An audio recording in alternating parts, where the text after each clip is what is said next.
Fala, gente amiga, tudo bom? Eu sou o Carlos Lose e este é o Batata Diário, seu programa de dicas do Diário do Capitão. E hoje nós vamos continuar nossas análises de episódios de Jornada nas Estrelas. Vamos voltar a TNG, mais especificamente ao 13º episódio da segunda temporada, intitulado Tempo ao Quadrado. Gente, esse episódio é uma loucura, tá? Esse episódio é muito mal contado, ele é muito sem sentido, ele é muito esquisito, muito complicado. Quiseram fazer uma ficção científica legal, só que metendo os pés pelas mãos, pegaram um monte de ideias, juntaram, fizeram uma coisa completamente desconexa, tá? Vamos tentar entender um pouco esse episódio para vocês verem se eu tô com a razão ou não, tá? Vamos lá, a Enterprise está, né, indo para um sistema, né, e de repente ela dá de cara com uma nave auxiliar, tá? Uma nave auxiliar ali, orbitando ali no espaço, ali, completamente inerte, coisa e tal. E aí eles pegam a nave auxiliar com um raio trator, né? E quando eles vêm, é uma nave auxiliar da própria Enterprise. É a mesma nave auxiliar que está no hangar, tá? A mesma de uma das naves auxiliares que está ali no hangar, é a mesma. Quando eles abrem a nave auxiliar, quem está lá dentro? Está lá o Picard lá inconsciente, né? E aí eles não conseguem acordar o Picard, né? O Picard está inconsciente lá, né? E eles levam o Picard para a enfermaria para acordar. Então você tem dois Picard na nave agora, né? E aí o Data vai tentando mexer na nave auxiliar, que está sem energia nenhuma, para poder ligar, né? E tudo que ele faz para poder a nave auxiliar poder ligar, ela não liga, pelo contrário, ela dá pane. Então ele começou a fazer o contrário do que ele imaginava para poder fazer a nave funcionar, né? E aí na enfermaria é a mesma coisa, né? Você está tentando reanimar o Picard, né? Que está ali, né? Esse Picard que estava dentro da nave auxiliar, né? E aí os sinais dele, ele ao invés de acordar, os sinais vitais deles acabam indo para zero, né? Aí a doutora tem que fazer um paranauê lá para poder fazer com que ele volte a viver, a coisa e tal, esse negócio todo, né? Então tudo que eles fazem com a nave auxiliar e com o Picard, tentando fazer determinada coisa, tentando reativar, coisa e tal, acontece o contrário. Então isso daí já é uma coisa que está acontecendo no episódio desde o início, né? Pois bem, o Data e o LaForge eles conseguem fazer a nave auxiliar funcionar, eles conseguem pegar os diários de bordo na nave auxiliar. Os diários de bordo mostram o quê? O Picard entrando nessa nave auxiliar, né? E ele saindo da nave auxiliar e a Enterprise explodindo. E eles numa coisa muito estranha, né? Tanto ele quanto a nave auxiliar dentro de uma coisa muito estranha que está no espaço, uma estrutura muito estranha que está lá, né? Aí eles vão ver a data estelar, né? Do diário de bordo onde aparece isso. E é uma data estelar de 6 horas adiante. Então aquela nave ela veio do futuro de 6 horas à frente, junto com o Picard de 6 horas à frente, né?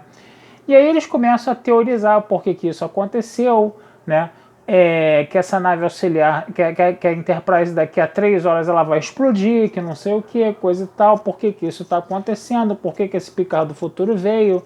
Aí começam a falar da teoria de Möbius, que o espaço-tempo ele se rompe, ele faz um loop, coisa e tal, começam a falar todas essas coisas aí, só que sem nenhuma explicação aparente, né?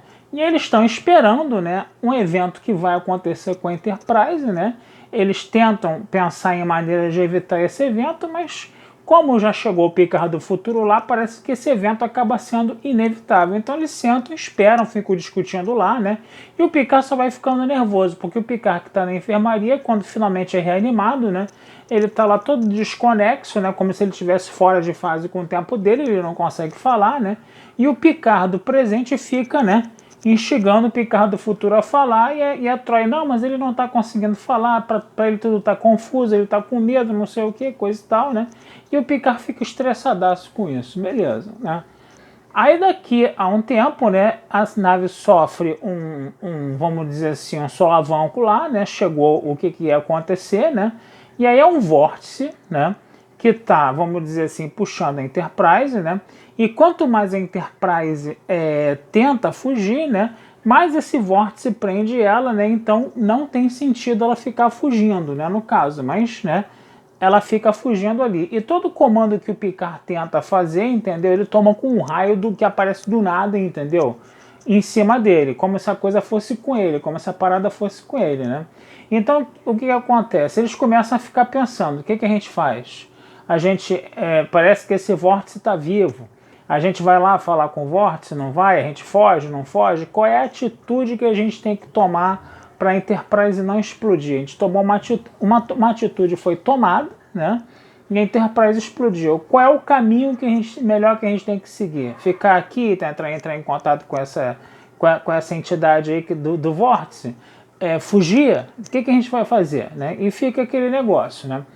Aí vai chegar uma hora que o Picard ele vai à enfermaria, vai tentar falar com o Picard do futuro de novo, né? O Picard do futuro já está falando, né?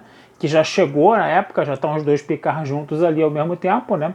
E esse Picard do futuro, né? Que fica falando que precisa sair com a nave auxiliar para ir falar com o Vórtice, porque o Vórtice tem que falar com ele, porque o Vórtice é uma inteligência alienígena que pensa que o Picard é o cérebro da nave, então o Picard tem que ir lá. Mas o Picard já sabe, o outro Picard também já sabe que se isso acontecer, a Enterprise vai explodir. E fica aquele negócio, não, você não pode ir, não, mas eu tenho que ir.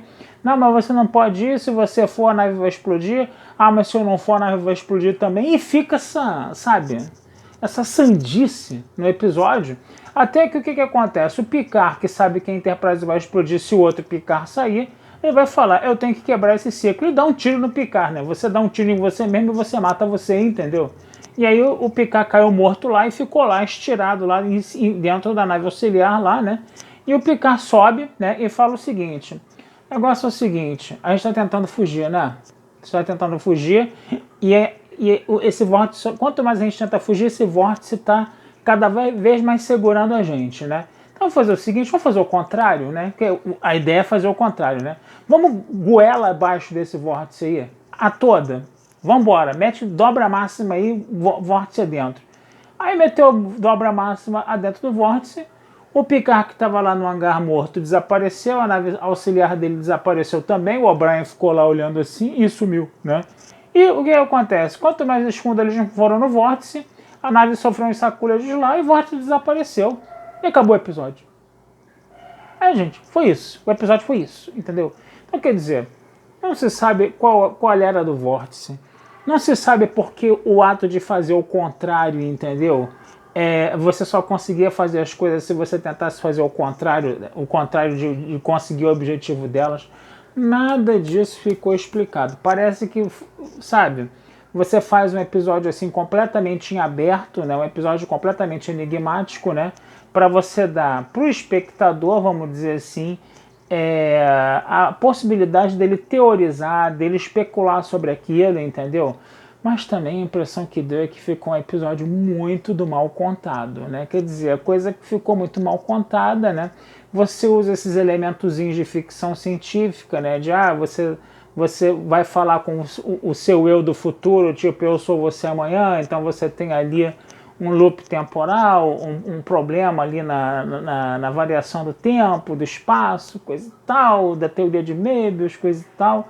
Mas por que o vórtice era teimoso dessa forma? Por que o vórtice só funcionava com essa lógica reversa, né? Eu quero apertar interruptor para acender a luz, mas aí a luz apaga. Então aperta para apagar que ela acende, sabe? Umas coisas assim, sabe? Não ficou bem casado isso. Ficou muito enigmático demais o episódio. Ideias que ali aparentemente poderiam ser mais bem trabalhadas, mais bem interconectadas. Se deu um tempo muito grande para a resolução do enigma do episódio, para discussão filosófica sobre tudo aquilo. E a solução mesmo, entendeu? Sabe? Ele tá sendo teimoso de um jeito, então vamos fazer o contrário, entendeu? Sabe? Então, sabe, ficou um negócio muito estranho.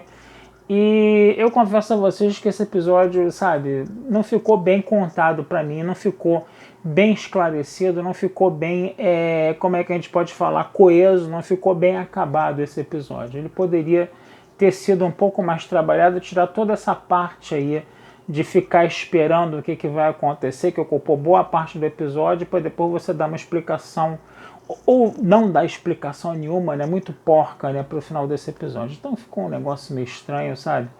E dessa vez não rolou, entendeu? Dessa vez não ficou um episódio legal, tá certo, gente? Então vou ficando por aqui, desejando vida longa e próspera, tá? Esse texto vai estar lá na Batata Espacial, sabe-se lá falando o que, né? Até porque não tem muito o que dizer, né, sobre um episódio desse tão maluco, né? E não deixem de curtir, compartilhar, se inscrever no canal do Diário do Capitão, que essa ajuda de vocês sempre nos é muito bem-vinda, tá certo?